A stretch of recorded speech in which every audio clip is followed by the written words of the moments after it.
there's ever a moment when the Beatles were being professional songsmiths, it's the Help album.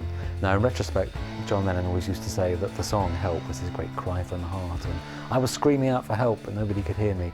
But I think that was something that was an inference he added to the song later. I don't think anybody, I'm sure the rest of the members of the band didn't realise that in '65. Help was the end of a chapter of the Beatles' career. It was like, although probably unknowing to them, had closed the chapter on the first part of their career.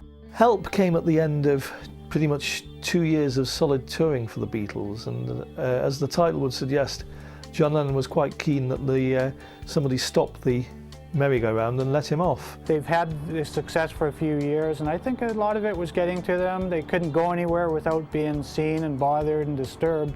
So I think it was a true cry for help, and I think a lot of the innocence of the band and the music was coming to an end at that stage of their career. Help, I think, definitely was an album that was the last album where you had rockers like Dizzy Miss Lizzy.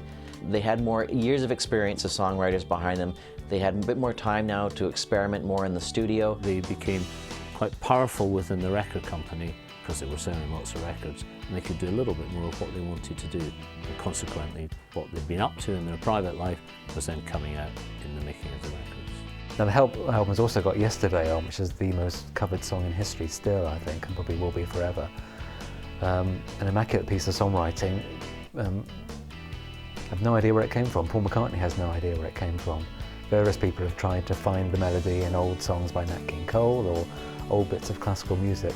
But as far as Paul was concerned, he just woke up one morning and had that tune, and he spent about 18 months then going around to everybody he met saying, "Have you heard this tune before? It must be somebody else's." And they'd go, "No?